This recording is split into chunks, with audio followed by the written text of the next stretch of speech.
Thank you, Jody, for inviting me to come. I am just so truly honored to be here today. I have a daughter who is a CHD survivor. She's going to be turning 14 on Sunday. So I'll be jetting out of here tomorrow night to get home in time for her birthday party on Sunday. And so I was here last year as a participant in the conference, and I will tell you that I was at kind of a critical juncture in our CHD journey, and I heard some wonderful information here, got educated on some things that I had not heard of before, and I'm going to be honest, I left here really kind of feeling vulnerable. There were some things that I heard that were kind of difficult to hear in anticipation of my daughter's journey with CHD and for our family. And so I just want to share with you today from my heart. I'm going to share some vulnerabilities with you. I just want to have a conversation with you, and I hope that that kind of opens up your heart and your mind to maybe talk about some of the things that I don't think we always talk about as CHD survivors, as heart moms and dads. So I want to just kind of get a sense for who we're all talking here with today. So if I can get kind of a show of hands, how many CHD survivors do we have here in the room? Awesome. I applaud you. And I admire you. I see a lot of adult CHD survivors, and it looks like some young people that I one day hope that my daughter can be here and be part of this and see you all as a role model. What about moms of CHD children? A lot of us, yeah, okay. Dads of CHD children? Awesome, glad to see you here. How about parents that have angels that are CHD children? Okay, we honor and respect you as well. And then what about our medical community? Okay, we've got a few people from the medical community here as well. Very good. Okay, well, I'm going to share some of my story with you, my family story. I'm going to talk about how Heart Heroes came to be, how the Superhero Heart Run came to be, and then we're going to spend some time talking about empowerment today. That's really kind of the topic. And am I clicking this? Is this what we're doing here? Okay. So when Jody asked me to talk about the topic of empowerment, I was thrilled because for the last several years I've done this thing where I choose a theme word for the year. And it's actually based on a fun little book called One Word. So if you haven't heard of it before, go out and find it. It's really a fun little book, and it's the idea of kind of putting your goals into one word, kind of a theme word for the year. And my word for 2015 was empowerment. So when she asked me to talk about this topic, I'm like, awesome, this is cool, this like fits right in, it was meant to be. And so, I spent some time looking up articles on empowerment and finding quotes on empowerment. And recently, I came across an audiobook that it's not about empowerment at all, but I felt like it kind of captured what we need to discover in order to become empowered. And I would greatly encourage that you look it up. It's by Brené Brown, and it's called The Power of Vulnerability. And it really taught me, listening to this 6 hours worth of talk about vulnerability, it really taught me that sometimes we have to become vulnerable and allow ourselves to be a little bit exposed, and that doesn't feel very comfortable, but sometimes we have to go there in order to become empowered. So when I looked up the definition of empowerment, it's to make someone stronger and more confident, especially in controlling their life and claiming their rights. Well, I think we all know in this room, as CHD parents, as CHD survivors, that sometimes the journey of CHD can feel like we don't have any control at all. So that's why I'm going to spend some time today talking about, how it's okay to be vulnerable and how it's okay to talk about some of the things that feel uncomfortable talking about, because that's how we're going to grow and get through this journey. So I'm going to share with you my daughter's story. And it started in August of 2001 when Ashley was born. We did not know that she was going to be born with a congenital heart defect.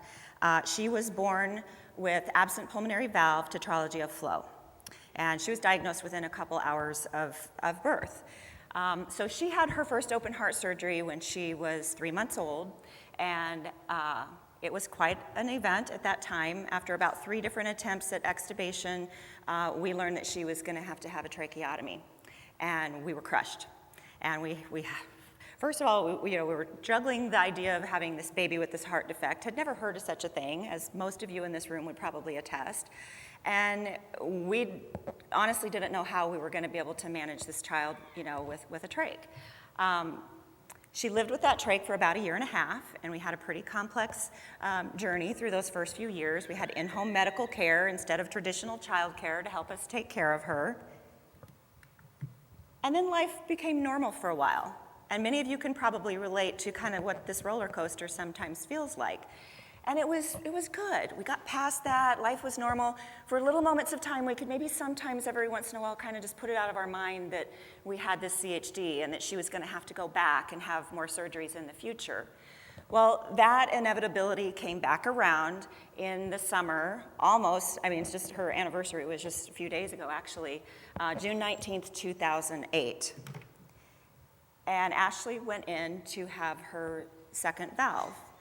Routine, anticipated to be a routine procedure, in and out of the hospital in 5 to 7 days. We signed all the paperwork that said we understand the risks and it's less than 1%, but she could have a stroke, and that is what happened. An air embolism, basically a tiny little air bubble escaped the traps of the bypass machine, went to her brain, caused her to have a massive stroke. And so we went through this incredible uncertainty of not knowing what was going to happen next.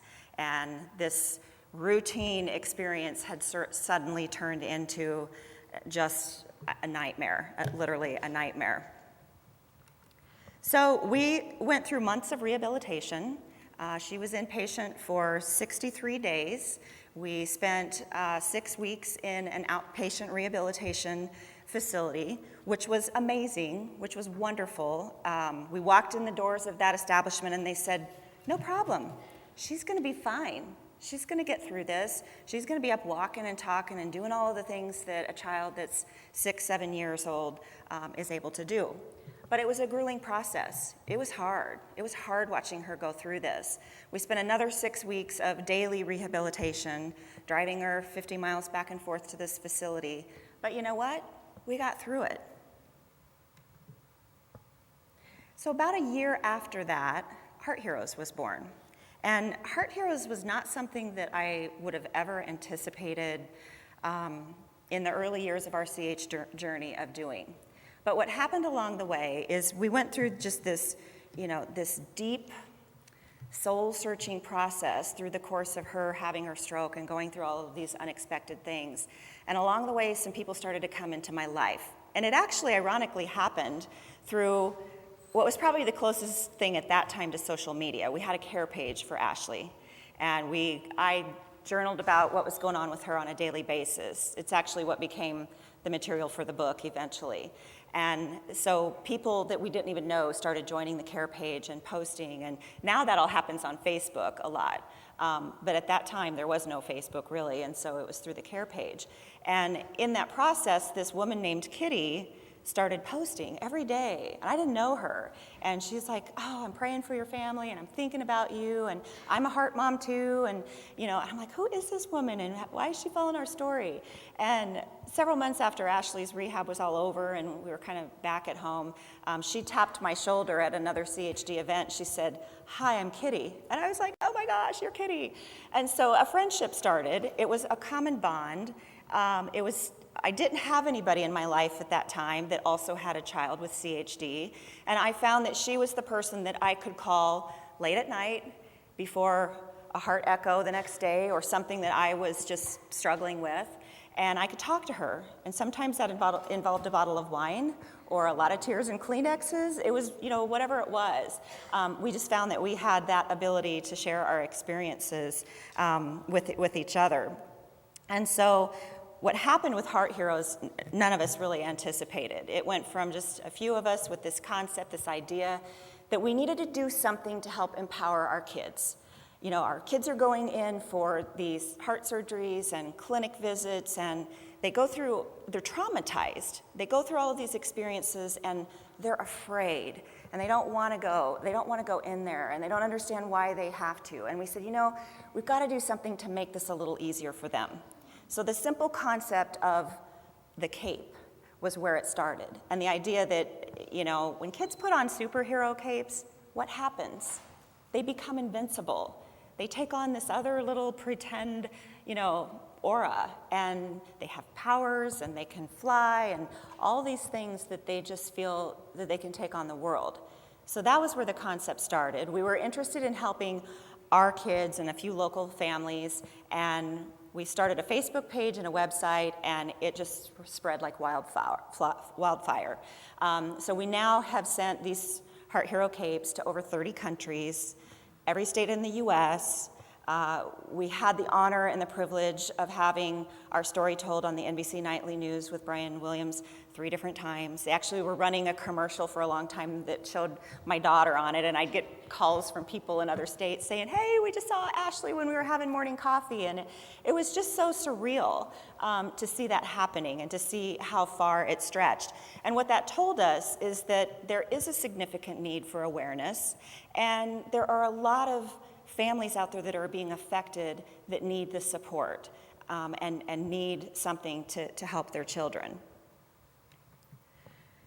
So along the way, I mentioned that I was journaling on the care page and sharing our story, and I did not aspire to be a writer or write a book or anything. In fact, if you would have asked me 10 years ago to write a book, I would have said, what would I write a book about? There's nothing interesting. What would that be? And so through the course of the journaling that I was doing, I had people start telling me, you know what, you're changing my perspective on life. Your story is helping me to see that maybe I need to look at my priorities a little differently. And some of these were people that didn't even have children with CHD. And other people that did were saying, you know what, it's helping me to understand and cope. So I felt just sort of this nudge that I needed to do something with the story. And I felt like if we could turn Ashley's story into something positive that would help other people, that somehow it would make it worth it, or that it would make it okay that it happened, like somehow we could find acceptance in that. And so I stepped into one of the most vulnerable things I've ever done, of really getting into the nitty-gritty, the good, the bad, and the ugly of what we went through in this journey with her. And I remember at the first point in time that I shared my first manuscript with the editor that I was working with, she's like, too positive. Nope, you're not telling me the real stuff. You need to dig deeper. And so it was quite a process to have to go through and really dig up those emotions. But we published the book, Miracle of Belief. It'll be now 2 years ago this month. And I just share in there all the things we went through and kind of what our formula was for coping at that time. And it kind of boiled down to our faith and our just positive belief that there would be a good outcome, surrounding our daughter with love and positive encouragement and support from her family. And then time. It was just a matter of time. There was nothing that we could do other than have her in the best rehabilitation program she could be in. There was nothing we could physically do that was going to help her regain her ability to talk to us, regain her ability to walk again, regain her ability to eat, and do all the things that normal kids are doing. It was purely a matter of time and hard work on her part and letting her body heal. So if you read our story, Miracle of Belief, it has a positive ending, a happy ending. I've had some friends that as they've read it, they have a hard time getting through the first 3 chapters because they're pretty hard. And I tell them, if you just get past chapter 3, it gets better, and you've seen Ashley today, so you know it has a happy ending, so it's okay. So I feel like the book has a happy ending, but what I've also realized about life is every story has a sequel. And we know that the journey with CHD is ups and downs, and there's really no real end to the journey. And so, as I mentioned last year when I was sitting here, I was just at this really, kind of a crossroads. I had actually just come back from a 1-week mission trip that Heart Heroes was involved in Mexico. And we went with a team of heart surgeons from Children's Hospital in Omaha to provide support to families of children that were receiving open heart surgeries. And what I saw there was an environment where there were many kids that weren't even getting diagnosed, they weren't getting treatment. These families had never even known that there was something that could help their children. And even though I don't speak Spanish and we couldn't communicate, it was just the connection of knowing that these people were in the same place that I had been. So I had just come back from that. I kind of was still reeling from all of the emotions. On top of that, it was time for Ashley's annual checkup, and we were pretty sure that we were at the end of her valve, and we were going to be told that she was due for a valve replacement, which did happen in the same month that I was here. I sat here and I heard all of these things that I wasn't prepared to hear, so that was like, amping up the emotions. And then on top of it, about the same time, we found out that Ashley had developed curvature of the spine, about a 30-degree curvature, and they were wanting to throw her into a body brace for 23 hours a day. And then we scheduled her valve replacement. So needless to say, this happy story all of a sudden turned upside down. And I'm going to be really honest and tell you that I wasn't coping, my husband wasn't coping, Ashley wasn't coping at all, because suddenly she was had a high degree of anxiety based on what had happened previously. And she didn't want to have to go back and go through another valve replacement procedure. So as a family, we were really not coping. And what we realized by going through some therapy is we had experienced trauma. We had been traumatized. Ashley, certainly, but we all had as a family as well. So I will tell you that going through that experience with the therapy helped us to kind of embrace that and realize that, okay, it's natural, the stuff that we're feeling, and it's okay, and we can ask for help.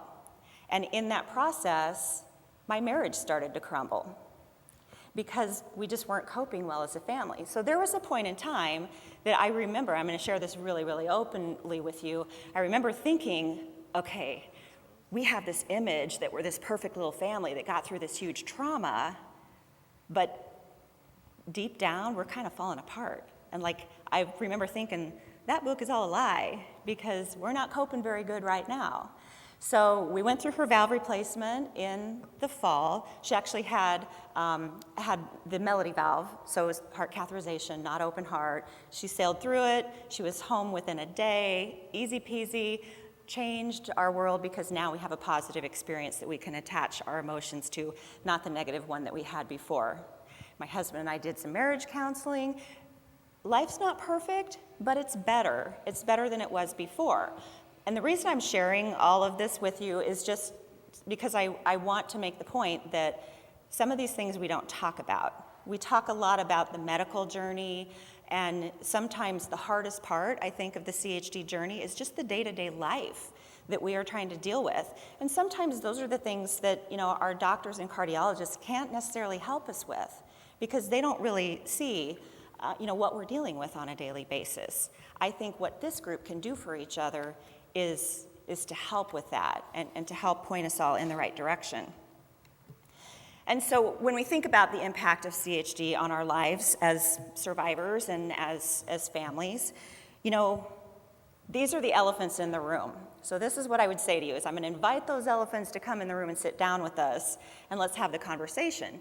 Because the reality is that this journey takes a toll on us in a lot of different ways. And I'm speaking to you from experience. I'm no expert, but I'm just speaking from experience and from all of the blogs and the Facebook groups and everything that I follow and some of the little informal studies that I've done. Our marriage, our relationships, our social life takes on a new shape and a new form. Professionally, a lot of us have perhaps had to make career changes or postpone our careers. For me personally, I left a corporate career because, one, I discovered that my priorities needed to be in a different place, and I wasn't as passionate about that job as I was about my family. But secondly, Ashley had a year of a lot of different therapies that we had to juggle. And so I made a choice, and our family made a choice, to make some lifestyle changes to be able to support that. And I know that many of us have to go through those kinds of choices. So then that leads us to some of the financial challenges that we might have, whether that's covering medical bills and therapies and what have you, or that loss of income that we might experience from some of those changes. Emotionally, we all know the emotional impacts. physically, spiritually, the impacts to our family. And I'm going to talk a little bit about the physical piece because I did kind of a little informal survey on one of the Facebook groups about, okay, if you were to look at these different areas and you were wanting to be more empowered as someone who's been affected by CHD, like what would you want to most be empowered by? What would be the area that you would want more empowerment? And there were a lot of these different ones, but what I saw was especially a lot of the women were saying the area of physical empowerment. And what I see with that is we spend so much time focusing on taking care of our family and our CHD kids and all of the medical things that we have to deal with them, that sometimes we forget to take care of ourselves. And if we're not working, it's going to be really hard for us to stay, fully engaged and be able to empower our kids. So, as I mentioned, these are some of the real feelings that we have, right? So we're going to talk about how we get from here to somewhere else, or at least how we have a conversation about that. So I feel like for me, one of the number one items up here for me, emotions that I have to really work on, is the fear. It's the fear. It's the fear of the unknown. It's the fear of the what ifs. It's all the stuff that we make up in our minds that could possibly happen. That's always been at the top of the list for me. Comparison. How many times have you perhaps found yourself comparing your life to somebody else's life that maybe looks, quote, more normal than what we're experiencing? And that's the worst thing, because our lives are what they are. And part of, I think, empowerment is embracing it and accepting it and not comparing ourselves. And I'll tell you, when Ashley was born, a very, very close friend of mine was pregnant at the same time. Our daughters were born about 10 days apart. Her daughter was perfectly, perfect situation. And we had this incredibly complex baby with all of these, complications that we had to deal with. And there were times that was really hard. It was hard for me to see her taking her baby out and going places, and we didn't go out for a year and a half because we just couldn't. And so the comparison game is hard for us to not do, but I'm going to tell you that we need to let that go. We exhaust ourselves with worry. We're in this constant state of uncertainty at times in the journey, which just feeds the fear even more. And, I think the biggest word up here, the word shame. So I'm going to put this out especially to the moms in this room, because I hear this all the time, and I've been guilty of this too. Why did this happen? What did I do wrong? Did I do something in the pregnancy that caused this? And as much as we know that that's not the case and it's not true, there's still sometimes that little voice in the back of our head telling us that maybe it was something I did. And so I'm here to tell you that we have to be okay with saying, I'm good enough. I did not cause this. And we want our children to see us as role models in embracing the journey so that they don't feel the shame and the embarrassment around their CHD journey as well. So how do we get from there to here? So wouldn't we rather have all of these emotions? This would be ideal state, right? I mean, who doesn't want to feel more joy, more peace, more calm, all of these things, more optimism? Empathy, I think, is a big one, and this goes back to kind of the social relationships. Empathy really is that feeling of me too. I get it. I understand. And I'm going to tell you that sometimes we have to be choosy about who we share our feelings, our emotions, and our story with, because not everybody's prepared to hear it and give us what we need in our journey. Belonging. That's another one. How many times have you felt like maybe because of your CHD journey or the place that your family is in, that you don't fit in with other circles of friends or people? This is what this group does. We all belong here because we have something common that we are trying to grapple with in life, and we can encourage and support each other. So what can we do? I'm going to share with you, I'm going to go through each of these individually and just share a few quick tips with you. These are the things that come from my heart. These are the things that come from my heart, from what I've experienced, from the hours of reading and listening to people like Brene Brown and just what I have tried to gather from the lessons that we've learned in our journey. And it's still a work in progress. But we're going to talk about how do we accept our unique journey, embracing some of those feelings of vulnerability, seeking help from people that can provide it, some self-compassion, letting go of that need of certainty, practicing gratitude, and then preserving our identity. So acceptance of the CHD journey. This is where it starts, right? It's easy to sit here and ask the question, why? And so it's part of just not comparing our journey to anybody else's journey and realizing that there's a reason that we're in this path that we're in, and perhaps something good can come of it, even in those dark moments when we can't possibly understand what that would be. I think back on the last 6 years of my life, and as hard as it was to go through what we went through with Ashley and her stroke, I wouldn't be here today. I wouldn't have met some of the wonderful people here. I wouldn't have the support and the friendships from the other moms in my community. It's taken us on an amazing journey. I'd probably still be back in a career that I was kind of miserable in, and instead I get to do something every day that I'm really passionate about, that I feel like is making a big difference for a lot of other people. So, part of it is owning our story, loving ourselves through that process, and honestly, that's the bravest thing that we can do, is just to show up and be who we are, and let ourselves be seen as who we are. So then it's embracing those feelings of vulnerability. And I think the first key to this is recognizing that vulnerability is not weakness. And I think sometimes we feel, I've said this many times, I'll tell you in the last year, I've said, I feel really vulnerable right now, and I don't like it. I don't do vulnerable. That's not me. I'm strong, I'm independent, I'm all these things. And what I've realized is that I have to embrace that we have emotions and we have things that happen that kind of take us down sometimes. And it's better to acknowledge those feelings and accept them than to try to push them away. Because I think sometimes when we try to shut down those parts of ourselves because it hurts to be vulnerable, eventually when those wounds get opened back up, it's even harder. So embracing that we're going to feel vulnerable through this journey at times. And then seeking help.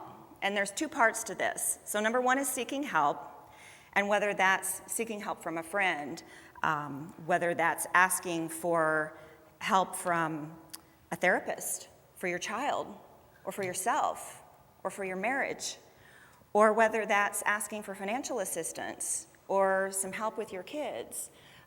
It's asking for help. It's being okay with asking for that help. But then it's also a matter of asking for help from those who are able to provide it. And I love that that one of the things that Brene Brown talks about in her vulnerability CD is that it's really kind of a good idea to consider sharing with people who have earned the right to hear your story. And what that means is that it's those people that you know can give you listening and can give you true empathy. And not everybody that we're going to interact with is going to truly understand because they haven't necessarily experienced the things that we're going through. But it's finding those people that care about you enough and you can trust that you know are going to at least give you the benefit of hearing you out. And so sometimes it's setting those boundaries. And I hear from a lot of families all the time that, my extended family, they just don't understand. They don't support me. They make rude comments. They, all kinds of things that I hear all of the time. And so sometimes that's hard because sometimes the people that you want to support you the most sometimes don't. And so it's finding those people, again, through this community of people, that support is there, it exists. And I loved this image that I found. The two most powerful words when we're in struggle is me too. It's finding somebody who can just look you in the eyes and say, me too. And that was what we saw in Mexico. We couldn't speak and communicate, but it was looking each other in the eye, and the feeling was there. The feeling of me too was there. Practicing self-compassion. So I mentioned this earlier, and interestingly, some research that I saw supports the fact that the primary shame driver for women centers around appearance and body image. And I'm going to address what that is for men as well. But what I found interesting is in one of the little informal studies I did out on Facebook, and actually I think this was a discussion, I think it was a conversation that I just saw a group of women having that had children with CHD. And they were talking about whether or not you dress up and put on makeup when you take your child to see their cardiologist. And some of these moms were sharing candidly that, you know what, I don't normally do that. Like, you know, I'm at home in my sweatpants and, you know, we're just trying to get through the day. We're just trying to get through this journey. But they were talking about how they feel a pressure to have a certain appearance and to show that they have it all together, and the fear that they're going to be judged by their cardiologist, their child's cardiologist, as not being a fit mom or not having it all together. And my response to that was, number one, if you want to put on makeup and dress up and feel good, you should do it any day of the week that you want to do it to make yourself feel better, first and foremost. Secondly, I'm not suggesting that we shouldn't clean up a bit when we take our kids to their cardiologist. It's probably a good idea, you know, to take a shower and get out of the sweatpants. But my other point would be that let's show up and be seen as we are. Meaning that let's not show up and present that life is perfect and great when it's really not. I think our cardiologists and the people that are engaged in our children's care need to see that it's rough at times. And as moms, if we're really the ones kind of maybe sometimes bearing the brunt of all of that, like, we need to collectively show that we need help, we need support, we need more resources out there to help us as families that are raising kids with CHD. So part of my point in engaging that dialogue was to say, you know, it's okay for us to not present an image that everything is all perfect. So then for men, the research that I saw showed that the primary shame driver is to not be perceived as being weak. And I will tell you that I haven't seen my husband cry more than I've ever seen in his life when we were going through the struggles with Ashley's stroke.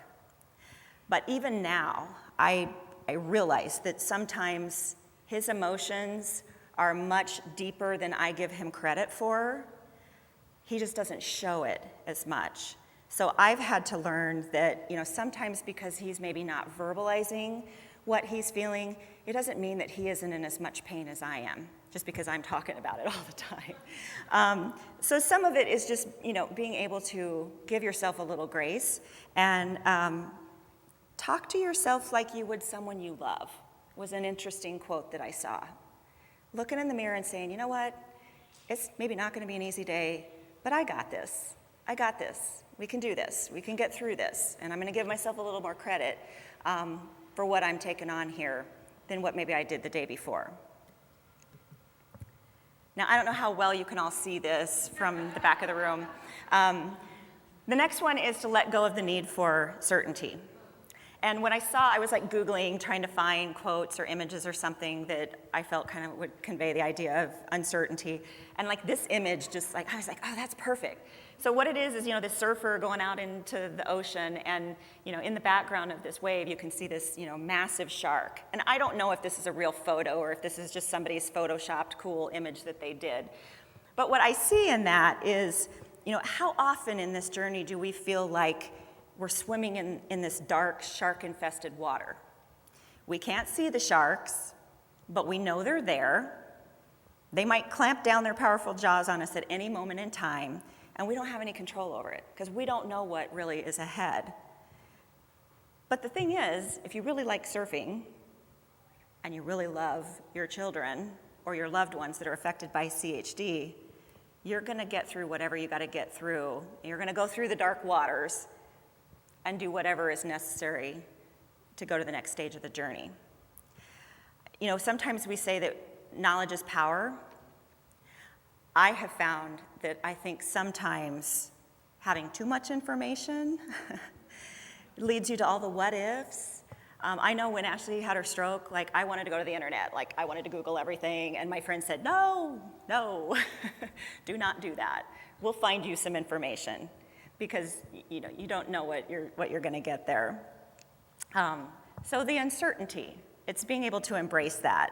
Brene Brown talks in her book about how faith versus reason are really not natural opponents, even though we might think they are, and that the need for certainty is kind of what pits them against each other. Our mind tells us, these are the possibilities of what could happen, but then you have to have an element of optimism and belief that it can be okay, and those bad things that might be what ifs are not necessarily going to be what is going to happen.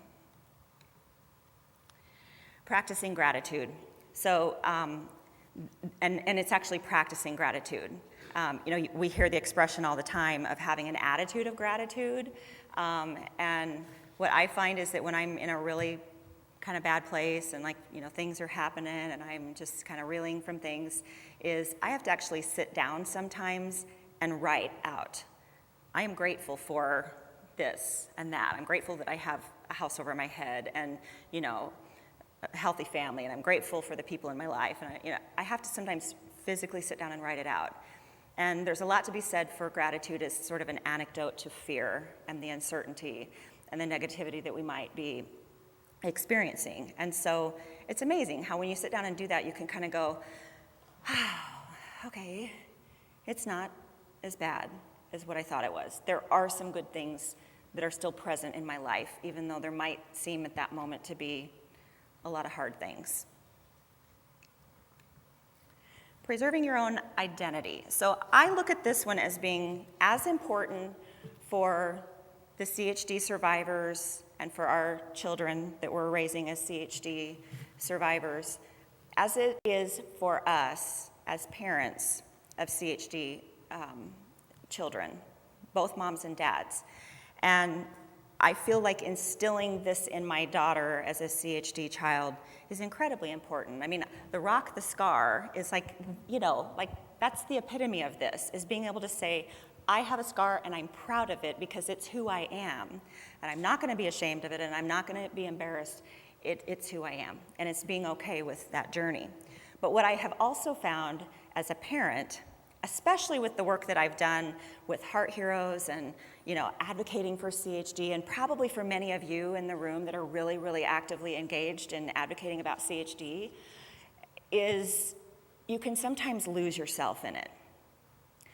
And you can lose yourself in your child's journey and all the appointments and all of the, all the things that are always on your mind.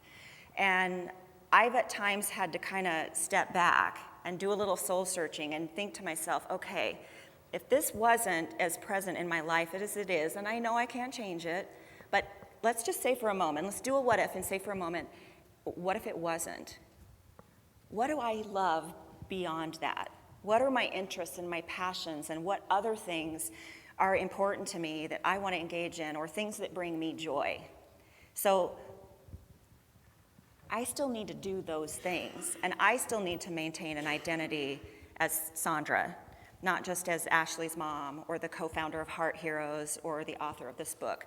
I still have my own passions and identities. And I think it's important for our CHD children, as well as any of their siblings, to see that we don't completely let it consume our lives and define who we are. So let go of who we think we're supposed to be and embrace who we actually are.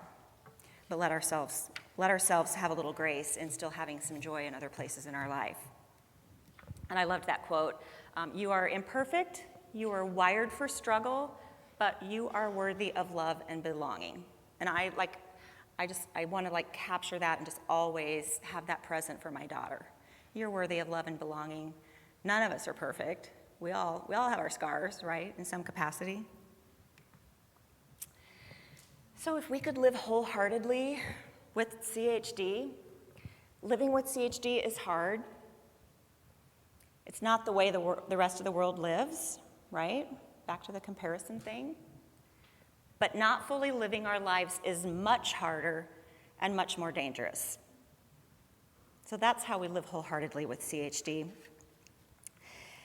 And how I've chosen from kind of the journey that I've been on so far to find my place that I feel I can contribute the most and still have that balance between preserving my identity, keeping something positive at the forefront for my Ashley and for my other daughter as well, is the Superhero Heart Run. And so this has been an idea for a long time. It obviously was, predicated by the idea of the capes, what Heart Heroes was based on. And so we decided, why not take that theme? And there's all of these themed races and runs going on out there, so why not leverage that theme and do something that the kids can wear their capes and have fun, we can build awareness for CHD, we can raise some money, and really have just a massive platform for awareness. And so we will be going on our 6th run coming up here in Denver. We're partnering with the Mended Little Hearts chapters in the Denver area, yeah. We did the first partnership run with Mended Little Hearts in Houston in March, rocked it out, yes. And our goal here is really to create a celebratory event for the families of CHD, but also to get the running community and just the community at large kind of into the fold so they can learn about it and become aware. Our goal has been to do this in a collaborative way.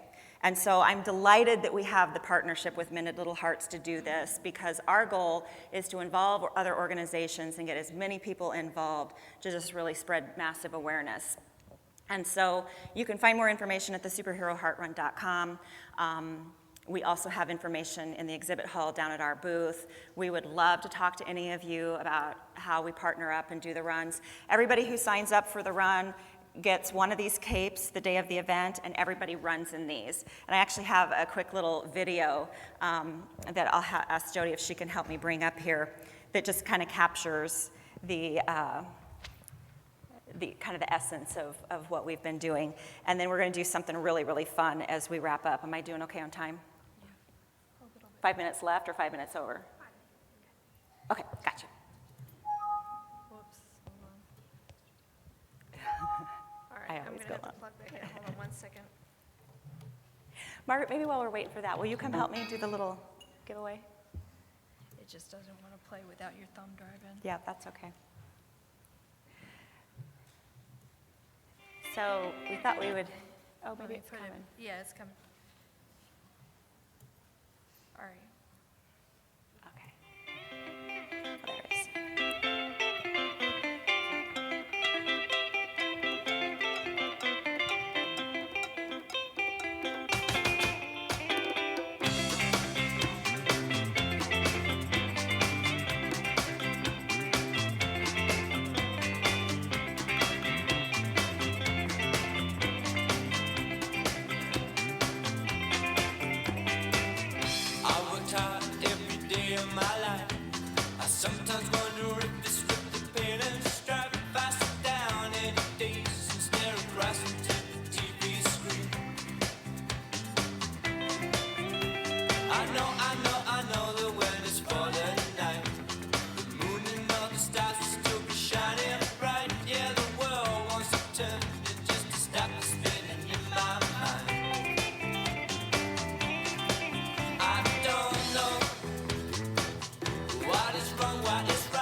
All right, so I get to take 3 questions. If anybody has a question that they'd like to ask. Okay.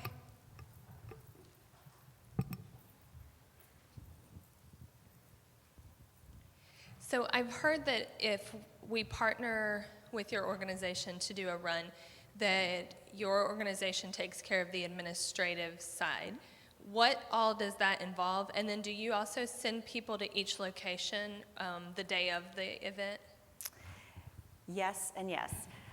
So we provide kind of the whole framework for the event. So we manage the website, we manage the registration, we do all of the media outreach, we do all of the marketing, all of the Facebook outreach.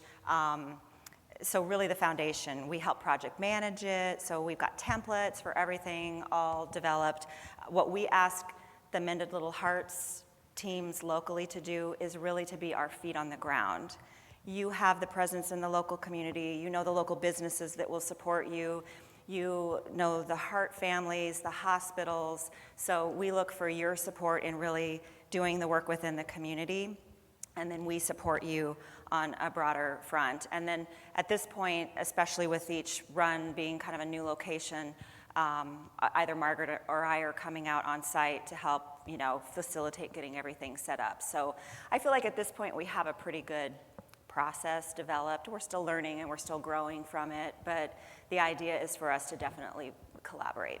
So, and if you have questions on, like how did that really work, talk to Beth and Emily from Houston, because I feel like it was the first time, and I feel like, okay, we learned some things, but I think it went well. So, any others? I have one. It has to do with the run thing. If we do want to do one with you, how far in advance should we set it up? The longer the lead time we have, the better, obviously. The first part is finding the location and the date and getting that locked in, and then it's marketing. So I would say 6 months is good. I would say at this point in time, we'd probably be talking about how can we get something early spring going? Just the more lead time that you have, the more opportunity you have to really engage the community. We've done some on some quick time frames, but you set yourself up for better success the more lead time we have. But definitely, if you've got a location that you think would be ideal, just come and talk to me. I'll be here all day today and tomorrow, and we can set up some time to chat about it. One more question? Okay, last question. Hi. My question is there any resources for fathers and men?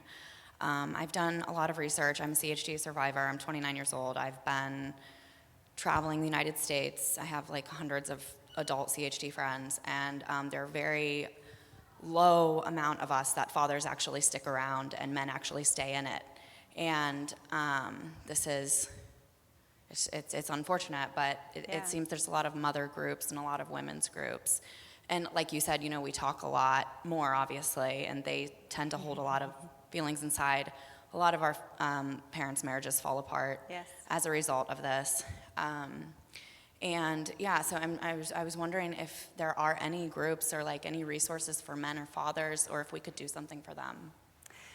We have not tackled that yet as Heart Heroes. I'm glad you brought it up, though, because I think starting the dialogue among this kind of group here is where it starts. What I have seen with Heart Heroes is that I feel like we're continuing to develop and evolve and grow programs as our kids are growing up. So for me, having a daughter who's turning 14, my world is changing and I see all these new needs and I'm like, okay, we need to do more for teenagers. But having been through some of the experiences just within our family, I do see the need for the fathers. And so I think it's a great idea. And I think getting the dialogue going and engaging the men and what would that look like? Because it's probably going to look really different than it does for us. And, so it's a great idea. Not one that I've thought of, but because you're right, the women are in all these groups and we talk a lot, but the dads need the support too. It's really important.